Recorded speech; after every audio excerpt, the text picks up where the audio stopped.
네, 국정감사 때면 늘 불거지는 증인 채택 문제.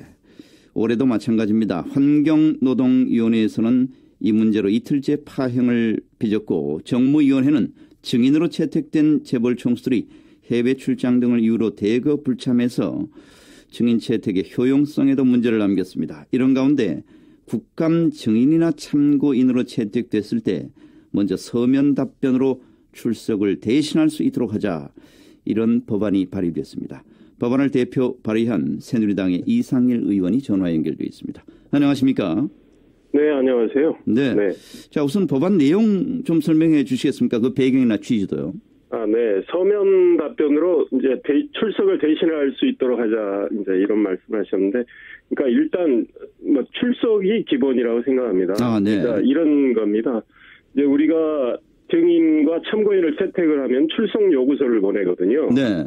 그럴 때 이제 국회의원들이 어떤 질문을 하고 싶은지 자세히 적어서 그 신문 요지서를 같이 보내는 겁니다. 네. 그러면 증인 참고인이 국회의원들이 무슨 질문을 할지 이제 찬찬히 들여다볼 수 있잖아요. 예. 그래서 우리가 지금은 사전 답변서를 내도 그만이고 안 내도 그만입니다. 근데 그 신문 요지서를 보고 본인이 답변서를 충실히 적어가지고 미리 보내주면 예. 우리 의원들이 그 답변 내용을 검토를 하고 나서 그걸로 충분하다고 싶으면 증인 참고인이 안 나와도 좋다, 이런 통보를 할 수 있게 하자는 법안이고요. 네. 그 내용 가지고는 좀 부족하면 또 불러서 질문을 하되 우리가 사전 답변서로 상당한 궁금증을 해소할 수 있거든요. 네. 그러면은 그 사람들을 불러가지고 이제 묻고 싶은 거, 핵심적인 거, 이런 거를 물을 수 있거든요. 네. 그렇게 되면은 우리 증인 신문이나 참고인 신문이 좀 더 깊이 있고 효율적으로 진행되지 않을까, 이런 생각에서 법안을 낸 겁니다. 그렇군요. 네. 이게 뭐 기업인만 해당되는 건 아니죠? 모든 민간인에 다 해당이 되는 거죠. 예. 그래서 어제 한노위 같은 경우는 오후에 정상화되긴 했지만 예. 결국 대기업 총수 문제로 하루 파행이 됐고 또 오전 파행이 됐는데, 일부에서는 특정 기업인을 봐주려고 이런 법안 내는 거 아니야, 이렇게 볼지도 모르겠습니다만, 예. 그런 내용은 아니죠. 이 법안은 국정감사에서 네. 증언 청취의 그 효율성이랄까, 또 좀 더 깊이 있는 증인 신문을 하기 위해서 네. 낸 법안입니다. 예. 그러니까 지금 이 의원 말씀은 아예 부르지 말자 이런 취지는 아니군요. 그건 전혀 아닙니다. 예. 그러니까 증인 참고인도 사실은 이제 자기들이 증인 참고인 채택됐을 때 나를 왜 부르지, 이렇게 생각하는 분들도 있습니다. 네. 그러니까 우리가 그동안에 증인 참고인 불러서 굳이 물어서 평균적으로 2분 정도 답변했다는 통계가 나와 있고 네. 또 어떤 증인 참고인은 수시간 기다리다가 단 하나의 질문도 받지 않고 또 돌아간 경우도 있고요. 예. 그러면 증인 참고인이 자기가 증인 참고인 채택이 됐을 때 나한테는 구체적으로 이런 질문이 오는구나, 그래서 그분들도 그 내용을 좀 잘 알고 오면 네. 답변을 제대로 할 수 있는 거죠. 네. 네. 취지는 충분히 이해가 갑니다만 혹시 이 법이 통과됐을 경우에 증인 참고인, 특히 기업인들의 경우 이걸 빌미로 해서 나오지 않을, 그러니까 악용할 소지는 없는지, 이런 법이 있는데 처음부터 직접 나올 사람이 있겠습니까? 어떤 법이든 악용을 하려고 하면은 저는 그 영어로 말하면 루폴이랄까요, 그런 구멍이 있겠죠. 네. 그런데 우리가 이제 이런 겁니다. 지금 대기업 총수 증인 채택을 놓고 한노위가 하루하고 반나절 공정이 됐지 않습니까? 네.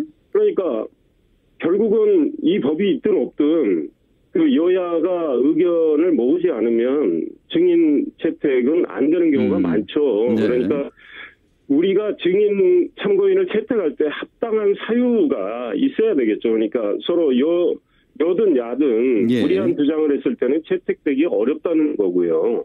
결국은 채택이 됐을 때는 그만한 이유가 있는 거거든요. 예. 그럴 때 그 증언 청취를 좀 제대로 하자라는 취지에서 낸 거기 때문에 글쎄 또 악용을 하자면 하는 사람도 있겠지만 크게 지금 증인 채택 문제 가지고 늘 여야가 실랑이를 하기 때문에 예. 그거하고는 좀 별개인 것 같아요. 채택되고 나서 증언 청취를 제대로 하고 쓸데없이 많은 분들을 불러다가 앉혀놓고 네. 결국 2분 답변하고 한마디도 못하게 하고 나서 떠나게 하고 네. 이거는 예의가 아닌 것 같고 또 어제 제가 속한 교육문화체육관광위에서도 예. 16분의 증인 참고인을 불렀는데 다 민간인이죠. 네. 주로 이제 그 교육과 관련된 분들이니까 질문 한 번 안 받고 가신 분도 있어요. 어제도 그런 분이 있었습니까? 네. 네. 그 다음에 어떤 의원은 증인인지 참고인인지 제가 정확히 기억 안 나는데 예. 어떤 분을 채택을 했는데 본인이 모르고 있는 거예요. 네. 그러니까 그 위원장이 아니 당신이 채택한 거다 그랬더니 이분도 당황해서 아이고 나는 질문할 거 없는데 내 보좌관이 한 모양이네 이렇게 해서 그분 떠나게 했어요. 예. 이런 경우도 있습니다. 사실 좀 부끄러운 일이지만요. 예, 그렇죠. 이런 지적도 있더라고요. 미국의 경우에는 기업의 네. 최고 경영자들을 증인으로 부를 경우에는 충분한 질의 답변을 줘서 좀 의미 있는 토론을 하고 실효성 있는 후속 조치를 마련하는 경우가 많다 이렇게 지적을 했는데 예. 우리도 미국처럼 좀 이런 시스템을 좀 개선하면 안 될까요?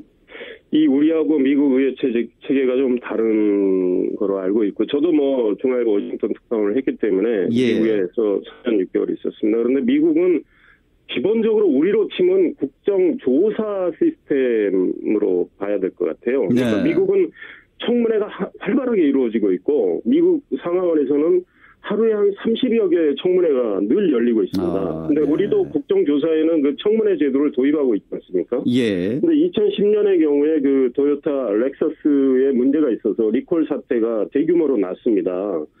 그때 이제 의회가 도요타